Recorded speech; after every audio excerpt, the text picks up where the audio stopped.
So, welcome back to the Canada Specialist Program series. My pleasure to welcome back Bernard from Destination Greater Victoria.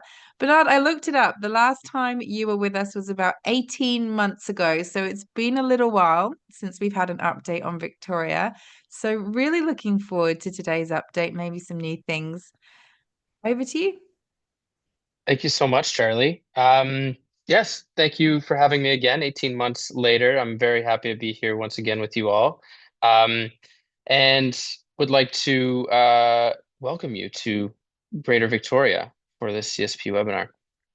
Um, I do want to note, starting out, that Destination Greater Victoria, we're honored to be based on the traditional territory of the Lekwungen-speaking people of the Songhees Nation and Swepsum Nation, whose historical relationship with the land continues to this day. For myself, as someone who really loves the outdoors and absolutely loves the nature that we have access to here in Victoria, it's important for me to recognize that and to keep in mind that they are really stewards of this land and have been for much longer than Victoria, the city, has been here. Um, I want to note a couple of awards we recently won. Here's some news for you. We were rated the #1 best small city in the world by Condé Nast. For those of you who are struggling with the heat today, this is another one that I thought was interesting. We were named in the 10 best coolcation destinations in North America. So if you want to get out of the heat at any time of year, Victoria is a good place for you. It's typically the highs are only about 25 degrees in the summer months, so it's warm. You can wear a t-shirt. You don't need to be you're not cold by any means, but it means that you're very comfortable year round. There's a couple more here, but I won't go into that too much. Rather than that, I'll just show you a little bit more detail. Um, so let's start really at the uh, basics here. Victoria is very far south when it comes to Canada in comparison to the Northwest Territories. We're at the southern tip of Vancouver Island, right by Vancouver and Seattle. This is what that looks like zoomed in. So you can see Vancouver's right here, and Seattle is not too far away either. Both of them are very easy to connect to Victoria from, and this is how you can get there. So from Vancouver, you could take a helicopter. You could take a Harbor Air seaplane, which is those two are very unique ways to get to Victoria. Highly recommend the experience, either one way or both. But you can also take a ferry. The BC Ferries does an hour and a half ferry from the Tsawwassen terminal on the mainland near Vancouver to the Swartz Bay terminal near Victoria. And it takes about an hour and a half. And then on the seaplane, it would take you about 30 minutes. Um, you can also fly into our international airport as from many places in Canada. And you can also do that from Washington State as well from Seattle. From Washington State, you can also take the Blackball Ferry, which takes vehicles if your clients are interested in driving around to the region. You can also take the Clipper Ferry, which is a passenger-only ferry that takes about 2 hours and 45 minutes from downtown Seattle right into the heart of the inner city. You can see the Fairmont Empress right there behind it. You can also take a seaplane from downtown Seattle with Kenmore Air. So as you can see, there's many options to come in. And just to give you a note, we do have an international airport. It's beautiful. It's small. It's very easy to get through. Um, Makes it a good point of entry or a departure point for the end of your trip. So when you're putting a package together with Vancouver, Whistler, or other destinations in our region or throughout Vancouver Island, even leaving or arriving into Victoria's International Airport is very comfortable and makes the experience more stress-free. Talking about the Greater Victoria region, this is my second last map. Uh, we do have a fairly large area that we cover. So there's plenty to see. And many times we do focus a lot on the inner harbor, but throughout the entire region, you'll find plenty of things to do when it comes to agritourism, when it comes to getting into nature, whether it's hiking or cycling, or experiencing some of our amazing gardens. And here's what that inner harbor looks like. I've tied this into a few key selling features as well. Everything is very walkable in this downtown core. This frame here is about 45 or sorry, a 15-minute walk all around this area. And you can see we have the legislative building here, the Fairmont Empress, the museum, some great shopping areas, Chinatown. All of that's very compact. Um, and we are the capital of British Columbia, so our history within this little area is very significant. Um, it's easily accessible, as I was mentioning earlier. We have amazing restaurants in this little pocket and throughout the region, and you could walk or cycle almost anywhere. We also get 308 days of sun per year, which I was shocked to learn myself. In the Pacific Northwest, you don't get as lucky in many other areas. So it's very exciting that we get that much sun. And today, for example, on a November day where I can see towards Vancouver, it looks a little cloudy, but we won't tell them that. Um, we were also, again, voted the number one best fall city in the world. So let's talk quickly accommodation. Comfort hotels. Um, we do have hotels of all categories in Victoria. For example, the Huntington Hotel and Suites is right in the Inner Harbor. The James Bay Inn is in the historic neighborhood of James Bay. Again, maybe 20 minutes from downtown, walking. The Prestige Oceanfront Resort is a Delta property. It's a beautiful, beautiful place. Or the Royal Scot that's set just a little bit back from the water in the Inner Harbor, making it much more quiet but still very accessible into the experience. The Superior Hotel category, we have beautiful properties like the Hotel Grand Pacific, the Chateau Victoria, and the Oswego Hotel, again, set a little bit further back from the Inner Harbor, but very close to the action. And then our luxury category, of course, we have the Fairmont Empress, the Great Dame of Victoria, very central, iconic structure in our Inner Harbor. The Inn at Laurel Point, which which is British Columbia's first carbon neutral hotel, and then the Oak Bay Beach Hotel as well, which is a little further away, but means it's a little bit more secluded, but has stunning views of the Juan de Fuca Strait, the Olympic Mountains out in Washington, as well as a beautiful city hotel, the Magnolia, which has views of the Inner Harbor, views of the Parliament Building as well in some rooms, and one of the best restaurants right in the lobby. Moving on to some attractions here. I don't know if many of you know about the Malahat Skywalk. If you attended my webinar 18 months ago, I probably would have mentioned it then too, but many people don't know about this. It's a beautiful spiral walkway going up above the canopy and up above this inlet that we call the Saanich Inlet. It gives these amazing 360-degree views all the way out towards the mountains near Vancouver, out towards the Olympic Mountains, and also you can see the water here, and at times you might even see a whale. There's also a beautiful walkway that goes along in the woods in the back. You can also see in the middle there, if you look closely, there's a slide that goes down. So it's a great family spot. You can bring people there of all ages. The walkway is a spiral with a very low grade, so wheelchairs can actually come up this, or people with mobility issues can enjoy this experience, have amazing views without needing to change up the experience for anybody involved. Everybody has the same experience here, and it's absolutely breathtaking.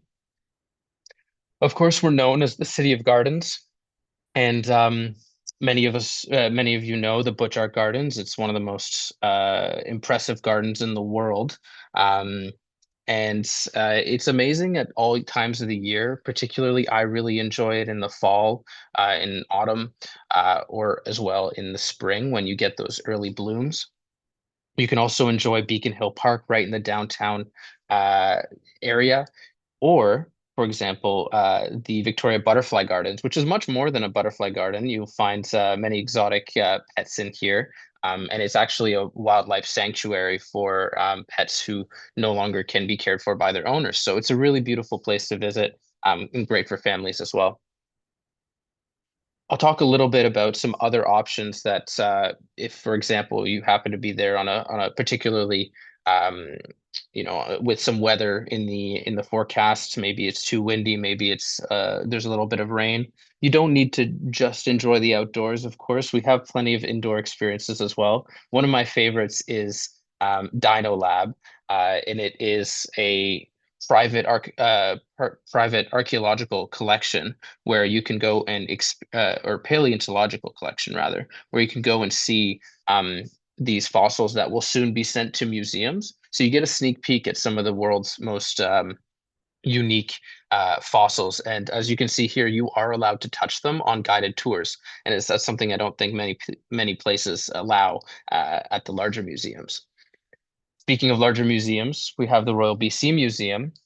It is a world-class museum, often rated the #1 in Canada, and it offers a variety of different exhibitions. One of the most famous is their natural history exhibition. And fun fact, they've made all of those displays in-house, and anytime they make their own exhibit, it's all made in-house. So it's a very great experience to see that and see the craftsmanship that they have within their walls. Next, I want to talk about some sightseeing and some tours, of course. So walking and cycling tours, I was mentioning earlier how nice and accessible it is on a bike or by car or by foot. One of the most fun ways and seasonal ways is in the autumn to do a ghost walking tour with our friend here, John Adams. He wrote the book on the history of Victoria's Chinatown, so he's a wealth of knowledge when it comes to the history of Victoria. You can also go down some of the lesser known sides with hidden Victoria tours, or at the bottom there, take a cycling tour with the peddler. And all of those tours start really from the inner harbor and have varying lengths to accommodate any kind of client or any amount of time you might have in Victoria. Of course, the wildlife. Let's talk about this for a second. Victoria is a prime spot for wildlife viewing, not just in the summer months as well. The summer months, you'll find from basically April to October, you'll be able to see whales. That's humpback whales and orca whales, killer whales. You'll also be able to see other wildlife at that time of year, but also throughout the year. Many of the whale watching tour companies will offer wildlife viewing at other times of the year. And they can do wildlife photography, sunset whale watching tours. There's lots of different ways for you to incorporate a whale watching experience into your client's stay in Victoria that really blends other experiences they're looking for. In the sunset whale watching tour, for example, you get a nice glass of local wine to try as you're enjoying the whales. So not a bad way to spend an evening, I'd say. Speaking of wine and other delicious things, let's talk about cuisine. Um, Victoria was is home to the 2024's best new restaurant in Canada. That's Marilena Cafe and Raw Bar. And they focus on seafood and cold water seafood, which is very different from Australia's warmer climate seafood. You'll find here everything that they'll source many things right from the local waters there, but they'll also bring things in from all around Canada to really showcase Canadian cuisine. Um, you can also find some amazing treats at Rogers Chocolates, for example, or you can even do a walking tour or a walking donut tour, for example. Make sure you consider it more of a meal for those walking tours because they will fill you up and you'll have a full, you'll feel full, but at least you'll have a chance to walk a few calories off as you make your way through the tour. I also want to mention wellness. So wellness is one of the um, is an emerging thing in Victoria. We have some amazing, our climate and our region does lend itself well to wellness experiences. So at the Oak Bay Beach Hotel, for example, you'll find mineral pools right at the point, and you'll be able to enjoy the hot tubs and the warmed uh, uh, warmed pools out on the point, or experience a massage there too. In the Inner Harbor, you also find Haven, which was a refurbished barge made with reclaimed cedar wood. There are 3 to 5 saunas on there, and four tubs, which there's cold tubs, warmer tubs as well. You can also find Ritual in the Inner Harbor, where you can experience more of a Nordic sauna cycle experience. All of that's very nearby and at your disposal in Victoria. Last point, I do want to note a couple news items that may be helpful for you to know. We're getting a new hotel right at our international airport, handy for late arrivals or early departures in the morning. That's the Town Place Hotel and Suites by Marriott. We're also getting the Souk Harbor House reopened, and that's along the waterfront. Um, and Harbor Air now offers wheeled flights. So in the wintertime, if they're not able to make those early morning or late evening departures in the dark, you can take a flight from the International Airport of Victoria to the South Terminal in Vancouver, and you'll just to add another option for you to go enjoy Victoria. And then lastly, Rosemead House, formerly known as the Old English Inn, is reopening soon. It is planned to be reopen in April, and it also includes an amazing restaurant called Janevka. This would be a bed and breakfast or Heritage Inn style experience for your guests. One last thing, we do have many resources on our website here. If you go to destinationgreatervictoria.com/travel trade, you'll find our trade planner, a vacation guide for your guests, a video and image library for you to get inspired and share some imagery. You'll also find a newsletter archive and a way to sign up for a newsletter there too. That's myself and my colleague Ari. If you have any questions, please reach out to us. We're happy to help you plan the best tour possible. Thanks. Thank you. Nice one. That was so good. It's a great overview of the region. And yeah, thank you, Bernard. Obviously, you're so passionate about it. So you're a great advocate for this region. I love it. Love